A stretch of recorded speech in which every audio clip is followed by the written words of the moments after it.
Hey, good morning, good afternoon, or good evening, whatever time it is when you're watching this. I am Jameela Jackson. I'm the director of Startup Grind Hollywood.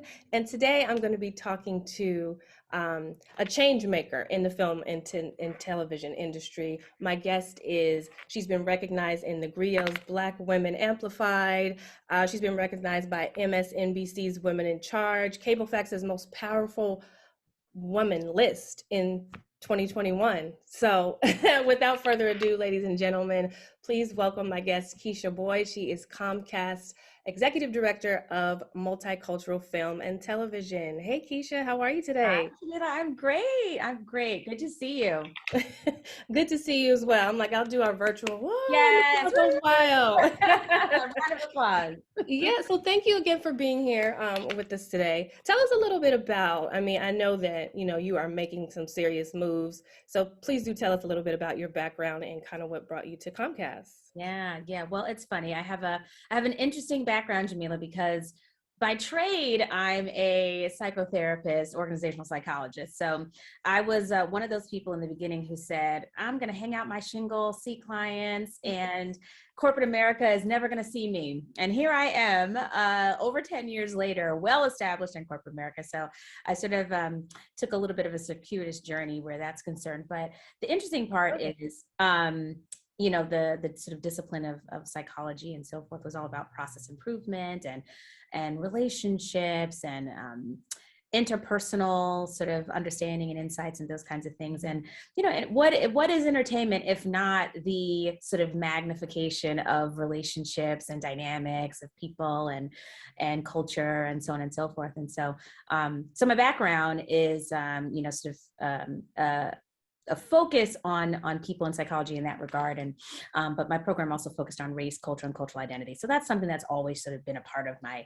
space, if you will. But when I got into corporate America, organizational psychology really existed on the administrative side of the business, and so I did that for a very long time. A lot of process improvement, change management, reorgs, systems rollout, processes rollouts, all sorts of things, and eventually decided that I wanted to really lean in on my personal passion of entertainment. It was something that I was already studying in terms of the media consumption habits of Black women. And I was doing that in conjunction with a good girlfriend of mine. My best friend, actually.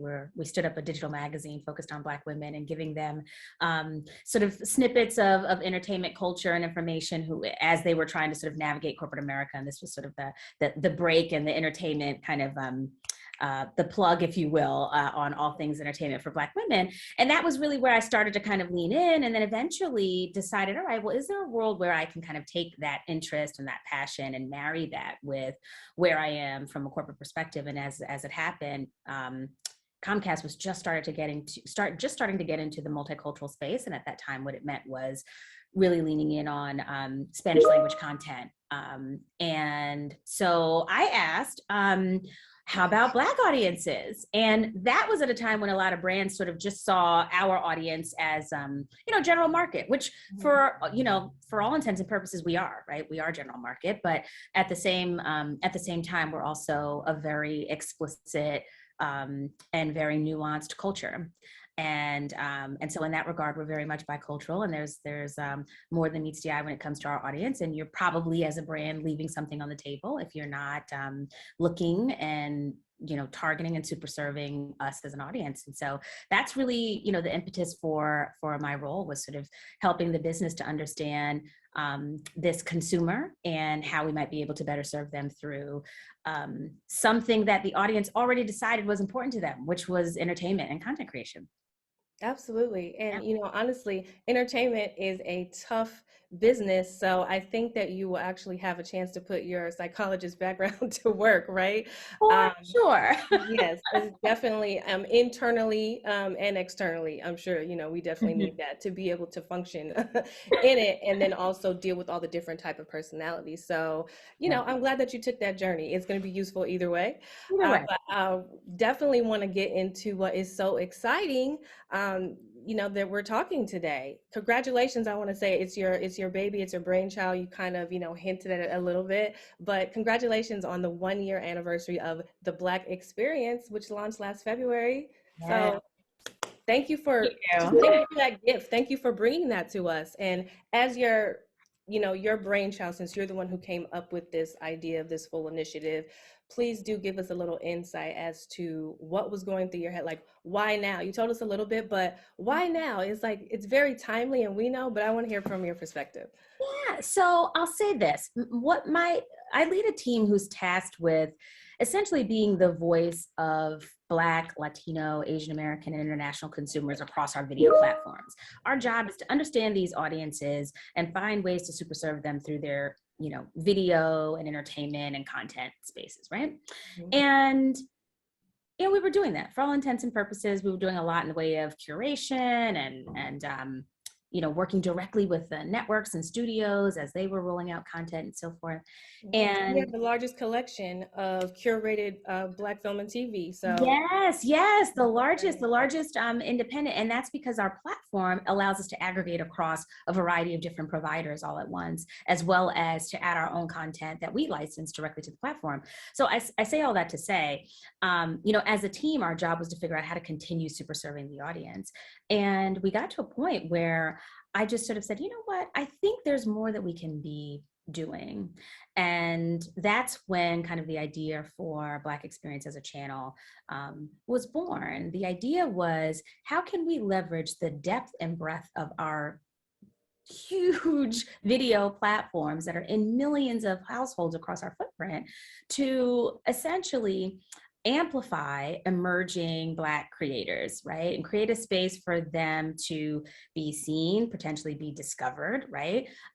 To put some equity into our creators' hands around their content, right? In a lot of cases, we're giving some people their first deal, some micro deals, right? In terms of distribution and so forth. So the channel is really about that. It's about bringing together the best in existing kind of iconic classic content and marrying that with content from our existing partners like your TV Ones, your BETs, Aspires, Revolt, and then also finding those emerging Black creators and licensing their content, all that independent goodness, and bringing that onto the platform and sort of leveraging the channel as a billboard for them.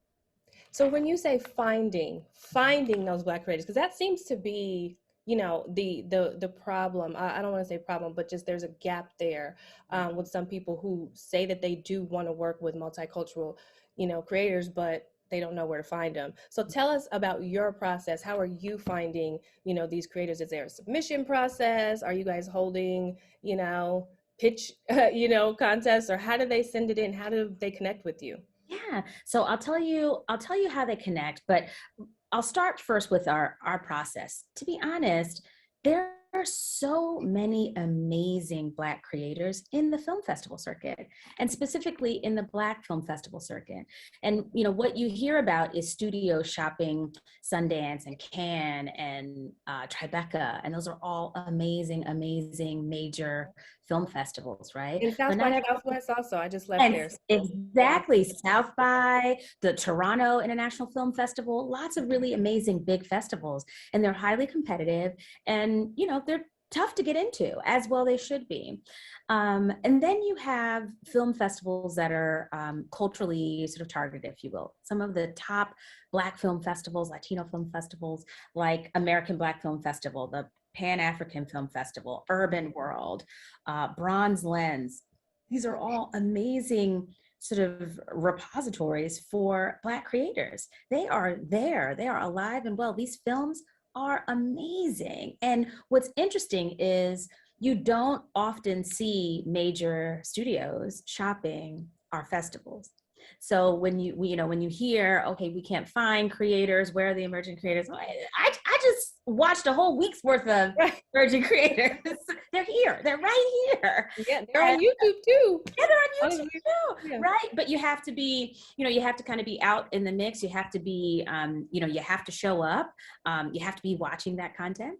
And so that's what we do, and that's what I challenge my team to do, to be on the interwebs, and stay connected, to follow those breadcrumbs when you see a piece of content that looks really interesting. Who produced it? Who directed it? If you saw, you know what I mean, if you see a name that isn't familiar, follow that breadcrumb. Who are they connected with? What other pieces of work have they done? But really, the film festivals are really just the gift that keeps on giving, as far as I'm concerned. And I've found some amazing web series, right, that I think are just incredible to be developed out further into, full, 30-minute episodics. So it's there. It's all there. It's all there. And so the second part to your question is, how do, creators submit their work to us. We just recently launched a grant, $1 million grant. And I'm gonna get into oh, you are? Okay. I'll stop.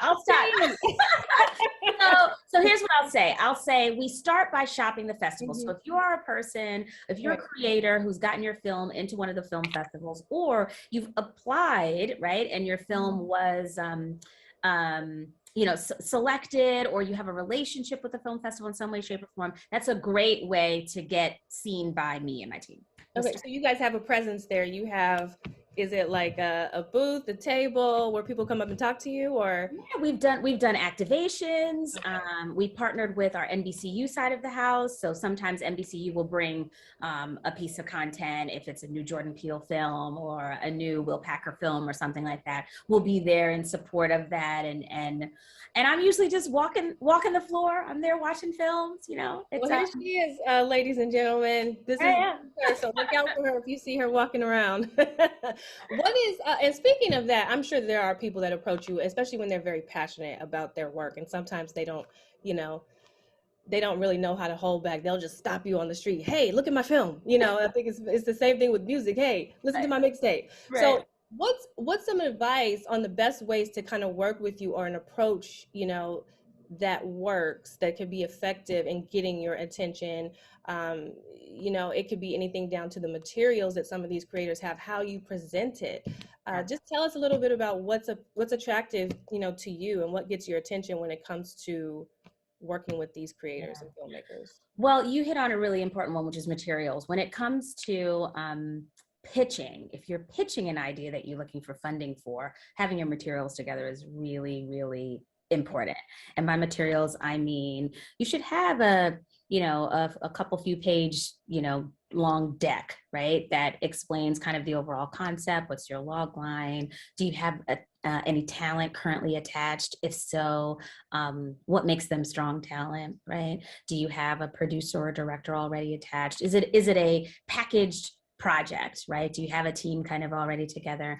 And then, help define what that project is about. Is it, grounded in something that, that I might be aware of, right? It's X meets X if it was X, right? It's an easy way to, to kind of put together, so someone can start to put in their mind, oh, okay, I see where you're going with this, right? Be clear on your format.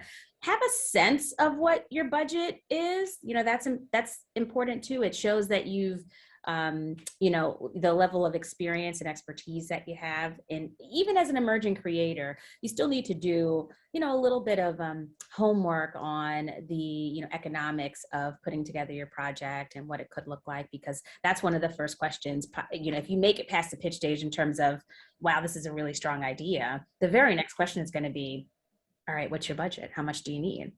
And if you're saying, right, you say, well, I can make it work off 100,000, or I need, $500,000, that's a big swing. So, working with individuals around you, a good, strong line producer, right, to help you really flush out what that budget ought to look like. So I think that's important if you're just pitching. If you have content that you've done before, right, if you're a filmmaker or you've submitted before, even if you've submitted projects that didn't make it into a film festival, finding a way to package what you've done so far so people can see what your potential is. Right? What your potential is and the kind of stories you're trying to tell. So such thing as a content reel, does that exist? Where people might have like in traditional film, it's just a reel like for your acting, but your content and things that you've produced, would that be safe to call that a content reel and say put together all of the things that, so I can see what you've done and showcase it that way? Would that Yeah, work? like if you've got a trailer, if you have a trailer for any of your projects, if you have any kind of footage that you've shot, really just any evidence that you have the ability to complete a project, especially if you're pitching to do a project that you've never done before in terms of the scope and scale of it. If you've only ever done shorts and you're pitching to get dollars to do a featurette or a full feature film, someone is going to need to see that you have the chops for that. And so share what shorts you've done, what short films you've done, what any sort of short form content that you've created that allows a person to see that you have the ability to kind of put together an idea and really execute. Now, what if you don't have any of that? What if you are a new, content creator, a new filmmaker, and you just like say you're doing an Ava DuVernay, how she just switched careers, from PR. I know she already had a lot of contacts, but say I'm starting from scratch. What would be your advice, from there if I'm not, I have a brilliant idea, a brilliant content idea, and I may be connected, but Yeah.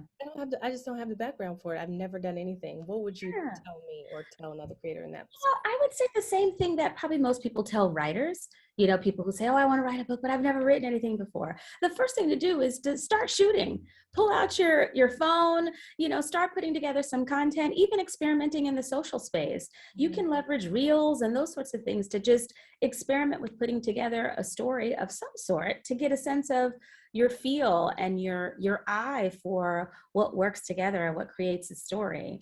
I think you're going to have a hard time getting a major, even a minor studio, production studio or financier to give you dollars if they haven't seen something that you put on. What about being repped? I hear that a lot too, that you need to be rep, you need to have an attorney or, already be repped. But how can you be repped if you're just, starting out? It's kind of like that. Yeah, yeah. Listen, I would never tell anyone not to have a rep or not to have, a strong team, behind you if you can. However, it's not a condition of being seen. What's a condition of being seen and being considered is your talent and your ability to create a story and put it on film. Yeah. Start there, start with the talent, because then what happens is if you run into someone like me who's an advocate for emerging creators, then the guidance we're going to give you is, all right, you need to start putting together a team, because what you just put together on this reel is fantastic. I'm very interested in it. I want to have a real conversation with you. So you need to start putting together a team. You need to get an attorney. And then, you sort of go from there. And I would also recommend that, as an emerging creator, attend some of these film festivals. A lot of them do free workshops to help you understand how to start to set up your business, and to, at the very least, to put you in contact with individuals, right? So maybe you're a director and you need a producer. Maybe you need a line producer. You can kind of mix and mingle in some of these spaces and meet your team if you're not already coming into it with a team. And some of those folks might have a little bit more experience than you have, and collectively you're able to put a thing together. That's really great advice. Just be in the space, like, be in that environment with other creatives like yourself, and you never know what could happen, right? You never know.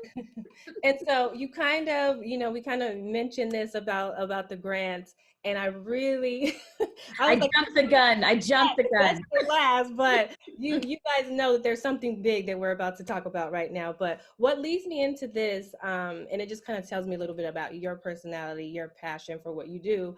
Your quote that I love so much, the big idea of yours that makes you feel so afraid, run towards it. So I think that is incredible advice. Yeah.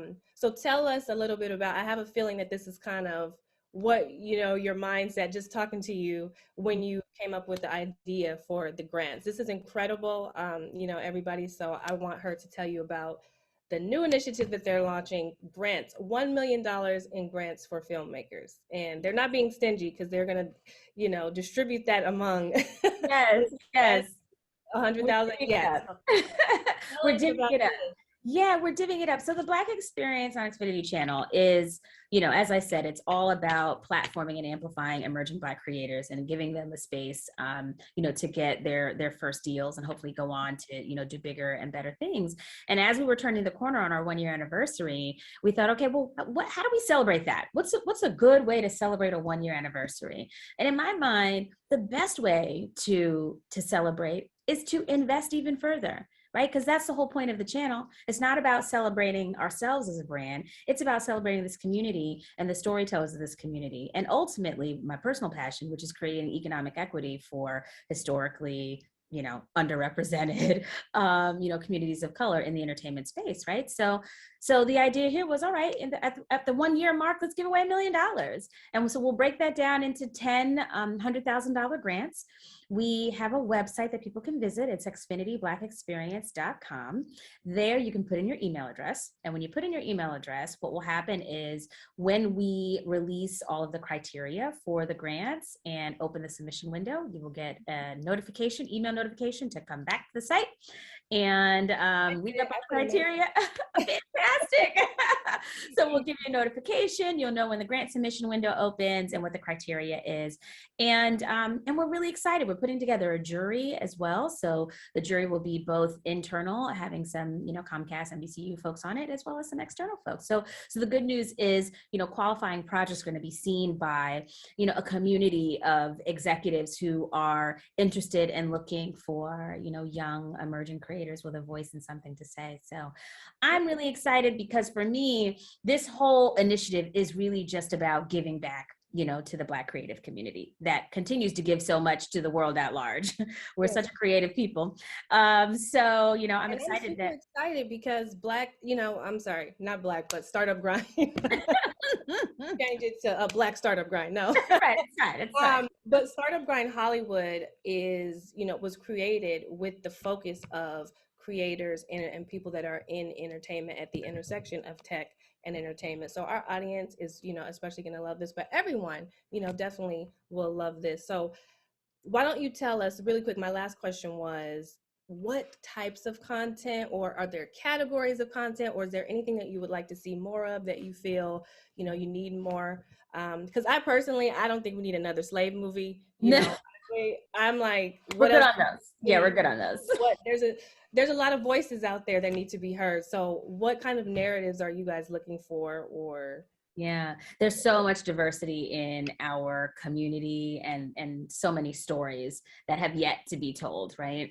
And so many different perspectives and just sort of what I like to call slice of life. So I'm very interested in different slices of Black life and what those stories look like. We are interested in documentaries. Those are always, really good. There is a vertical for social justice. So if there's an interesting story that you're telling as it relates to social justice, I'd be open to hearing it. For example, most recently we greenlit a project called Avenues of Dreams, which is about redlining and reclaiming MLK boulevards and sort of that long held narrative of why when you come onto MLK boulevards, why is there so much violence? Why is it in these communities? What's happening that these communities are, not thriving in the way that they could be? And so we, these documentarians did a phenomenal job telling that story and painting the history of redlining and restrictive covenants that sort of led to the demise of some of these neighborhoods, but also telling the story of these amazing young people, young Black people who are going back into the communities and turning them around, knocking on doors. Like, it was so uplifting and really hopeful to see what we're doing. So taking, a story like that and turning it into something that's hopeful and giving a new spin to it, but also just general entertainment. I mean, comedy performs well. I'm looking for co-viewing content, right? So some of that family-friendly stuff, right? But I'm also looking for coming-of-age stories. I think that would be really lovely. And let's see. Well, that's good. I think that gives us a good, a good idea. It's limitless. There's limitless opportunities with this. Limitless. I'm so excited that you guys are doing this. I don't know if you'd be able to give us a clue. Can you tell us when it's dropping? Is the summer solstice? the summer solstice. It was. Give us a little I, clue. Like, should I we be will. getting Christmas gifts? What's going on? Right. No. It's not going to take that long. No, it's not going to take that long. We actually are looking to launch this spring. So you'll, Okay. we just hit spring just a couple days ago, I believe. So Yeah. look for that notification to be coming out next month. Okay. Very dope. So you guys be ready. Get your materials together, get your budgets together, and and then go sign up on the link, which is it the black? It's xfinityblackexperience.com. Okay, and we'll try to place it in the chat or whatever as well. But thank you so much. I wish that I could watch, Xfinity in my neighborhood. Can you tell us about the markets that it's available in? I Because I know. don't have If it here. no, if you're an Xfinity customer and you're in our footprint, obviously you get it for free. Mhm. If you are outside of our footprint, we are also on Zumo, which is a free TV app, and you can find the Black Experience Library. So it's slowly rolling out onto Zumo, so little by little you can start to see that there. And as we bring more and more content into our library on Zumo, you'll be able to experience it that way.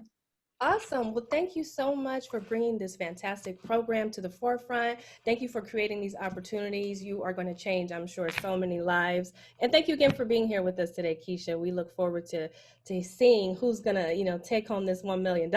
I know. So am I. I'm excited. I'm really excited. And thank you for having me. It's always great to talk to Absolutely. folks who are in this space, the tech and entertainment space, and particularly those who are super serving Black audiences. So kudos to you and the work that you're doing. Thank And you so much. And last but not least, tell us where we can find you, social media, online, or where you want to be found if you want to be yeah, found. absolutely. Right now, I don't want to be found. Absolutely, I want to be found. You can reach me. I'm on Instagram and Twitter at the Keesha B, TheKeeShab. Okay, amazing. Go follow and check her out, ladies and gentlemen. And thank you again. Have a wonderful evening. You too. Bye now.